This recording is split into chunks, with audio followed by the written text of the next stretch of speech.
கடந்த மே 12ஆம் தேதி பீகார் தலைநகர் பாட்னாவில் நாடாளுமன்ற தேர்தல் பிரச்சாரத்துக்காக பிரதமர் மோடி ஒரு ரோட் ஷோ போனார். பிரதமர் மோடியோட வாகனத்தில் அவரோட பக்கத்திலேயே பீகார் முதல்வர் நிதிஷ்குமார் ஓரமாக நிற்கிறாரு. அவர் நின்றது கூட பரவாயில்ல, பாஜகவோட சின்னமான தாமரையை கையில் வச்சுக்கிட்டு அந்த ரோட் ஷோவில் போஸ்ட் கொடுக்குறாரு. ஏங்க, அவர் ஒரு மாநிலத்தோட சிஎம்முங்க. அது இப்போ மட்டுமா சிஎம்மாக இருக்கார்? கிட்டத்தட்ட 20 வருஷம் பீகாரோட சிஎம்மாக இருந்தவருங்க. அவரை போய் இப்படி ஓரமாக நிற்க வச்சுருக்கீங்க. எல்லாத்தையும் தாண்டி அவர் இந்தியா கூட்டணியை ஃபார்ம் பண்ண ஆளில் ஒரு ஆள். இப்போ தான் அவர் பாஜக கூட்டணியில் இருக்காரே தவிர இந்தியா கூட்டணியை நிர்மாணித்தவர்களில் ஒரு ஆள் நிதிஷ்குமார்னே சொல்லலாம். ஏன்னா இந்தியா கூட்டணியோட முதல் கூட்டமே பீகார் தலைநகர் பாட்னாவில் தான் நடந்துச்சு. அவர் ஃபார்ம் மட்டுமா பண்ணார், முக்கிய கன்வீனர் ஆகிற அளவுக்கு அவர் உயர்ந்தார். ஒரு கட்டத்தில் இந்தியா கூட்டணியோட பிரதமர் வேட்பாளர் நிதிஷ்குமார் தாண்டு சொல்கிற அளவுக்கு உயர்ந்த ஆள் இன்றைக்கி ஒரு ஓரமாக நிற்க வேண்டிய நிலைமை எங்கேருந்து வந்துச்சு? எப்படி இருந்த மனுஷன் இப்படி ஆயிட்டாருன்னு போனதுக்கான நிலைமை என்ன? இந்த வீடியோவில் பார்ப்போம். டிவி பார்வையாளர்களுக்கு வணக்கம்.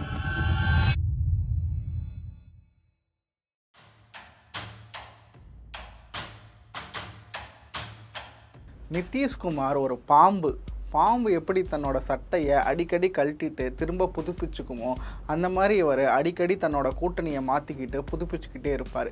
இப்படி ஒரு ட்வீட்டை 2017ஆம் ஆண்டு லாலு பிரசாத் யாதவ் பதிவிடுறாரு. அதற்கான காரணம் என்ன?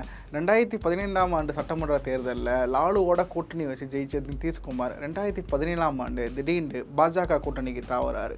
அது வரைக்கும் அவர் இருந்த மகா கூட்டணி உடையுது.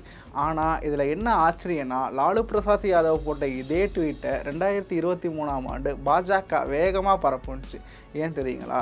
2020ஆம் ஆண்டு சட்டமன்ற தேர்தலில் பாஜகவோட கூட்டணி கண்டு வெற்றி பெற்றார் நிதிஷ்குமார். பீகாரோட சிஎம்மாவும் ஆனார்.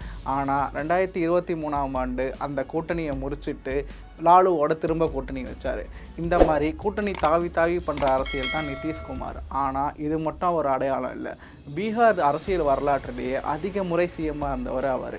அவருக்குண்டு ஒரு வரலாறு இருக்குது. அது கிட்டத்தட்ட பீகாரோட அரசியலையும் நமக்கு உணர்த்துகிற விதமாக தான் இருக்குது. அதை பற்றி இப்போ பார்ப்போம்.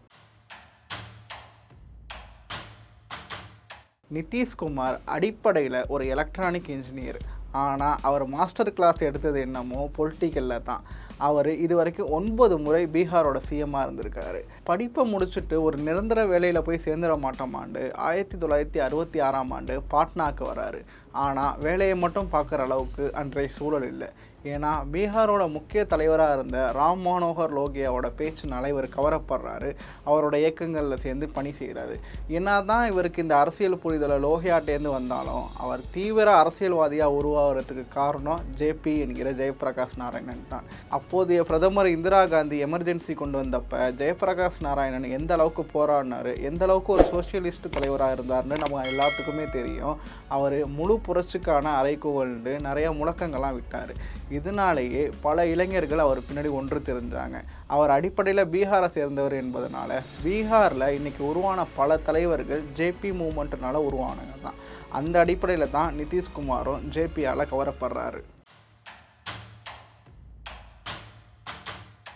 ஜனதா கட்சியில் ஒரு முக்கிய இளைஞராக வலம் வந்த நிதிஷ்குமார் 1980ஆம் ஆண்டு நடந்த சட்டமன்ற தேர்தலில் தனது சொந்த ஊரான நாலந்தாவை சேர்ந்த ஹர்னத் சட்டமன்ற தொகுதியில் போட்டியிட்டு தோல்வியை தழுவுறாரு. ஆனால் 1985ஆம் ஆண்டு தேர்தலில் அதே தொகுதியில் நின்று 20,000 வாக்கு வித்தியாசத்தில் ஜெயிக்கிறாரு. நிதிஷ்குமாரை போலவே பீகார் அரசியலில் தற்போது வரைக்கும் தவிர்க்க முடியாத தலைவராக இருப்பவர் லாலு பிரசாத் யாதவ். 2 பேருமே கிட்டத்தட்ட ஜேபி மூமெண்ட்லேருந்து தான் வராங்க. லாலு தலைனா நிதிஷ்குமார் தளபதி. ஏன்னா லாலுக்கான அனைத்து வேலைகளையும் இவர் தான் பின்னாடி இருந்து பார்த்தாரு. லாலுவை எப்படி ஒரு சிறந்த தலைவராக உருவாக்குறது, அவருக்கான செய்தி குறிப்புகளெல்லாம் எப்படி எழுதுறது, அவருக்கு எதிராக அரசியல் பண்ணுறவங்களெல்லாம் உதறி தள்ளிட்டு லாலுவை முன்னிறுத்துறதுல ஒரு முக்கிய லாபிஸ்டாக விளங்கினார். 1990ஆம் ஆண்டு ஜனதா கட்சி பெருவாரியாக வெற்றி பெறுது.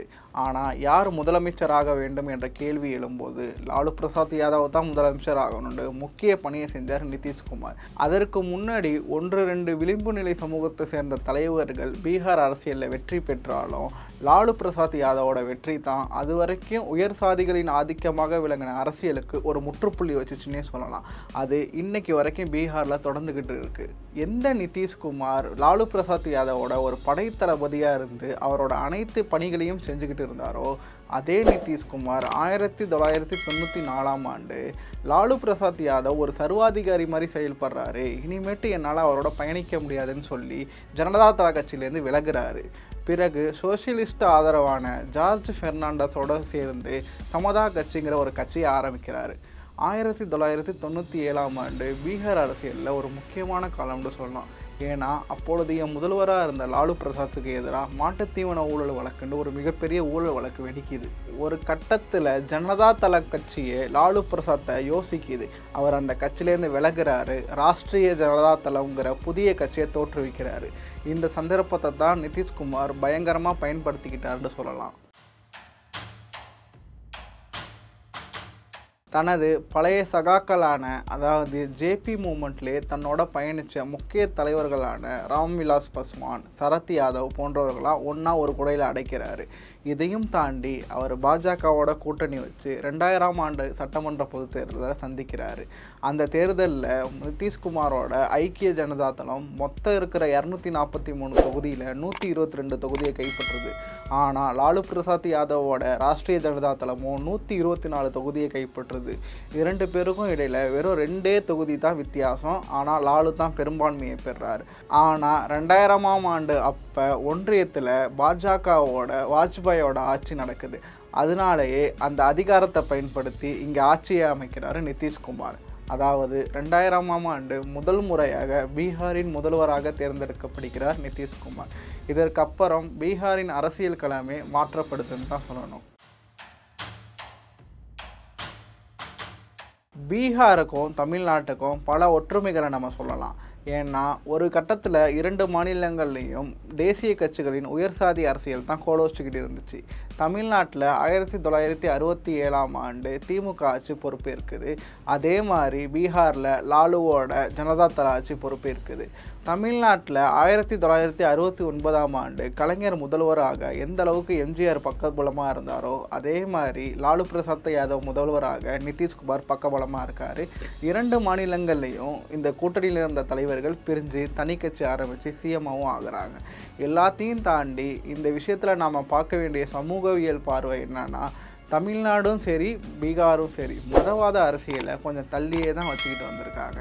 அதற்கு மாறாக சமூக ரீதியான அடையாளம் 2 மாநிலங்களையும் தலை தூக்குச்சு. பீகாரை எடுத்துக்கிட்டோம்னா நிதிஷ்குமார் குர்னி என்கிற மிகவும் பிற்படுத்தப்பட்ட சமூகத்தை சேர்ந்தவர்.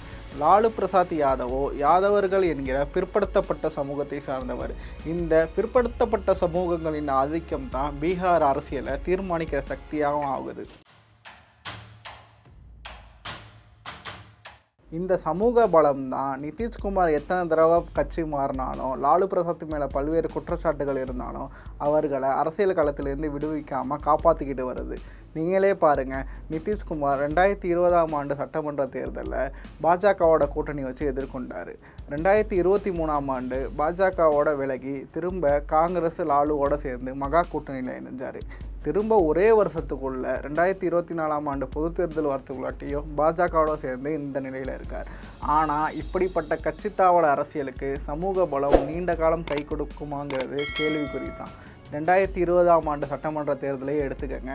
பாஜகவோட நிதிஷ்குமார் கூட்டணி வச்சார். ஆனால் பாஜக தான் அதிக இடங்களை கைப்பற்றினாங்க. கிட்டத்தட்ட 115 தொகுதிகளில் போட்டிக்கிட்ட நிதிஷ்குமார் வெறும் 43 தொகுதிகளில் தான் வென்றார். ஆனால் லாலு பிரசாத் யாதவோ 80க்கும் மேற்பட்ட தொகுதிகளில் வெல்றாரு. இந்த நாடாளுமன்ற தேர்தலை எடுத்துக்கங்க. பாஜக 17 தொகுதிகளில் போட்டியிடுற போது நிதிஷ்குமார் வெறும் 16 தொகுதிகளில் தான் போட்டியிடுறாரு. இது எதை காட்டுதுன்னா, ஒரு கட்டத்தில் நிதிஷோட இது வரைக்குமான அரசியல் வரலாற்றையே பாஜக மெல்ல மெல்ல சுவீகரித்து அவரை ஒன்றுமில்லாதவராக ஆக்க போகுதுங்கிறதான் நிரூபிக்குது. தமிழ்நாட்டிலேயும் இந்த மாதிரி ஒரு அரசியல் வரலாற்றை நம்ம பார்த்துருப்போம். சமகாலத்திலேயே பன்னீர்செல்வம் போன்ற தலைவர்கள் இதற்கு உதாரணமாக வராங்க. நிதிஷோட அரசியல் வீழ்ச்சி இதை நோக்கி தான் போக போதாங்கிறது தான் மக்களோட பார்வையாக இருக்குது.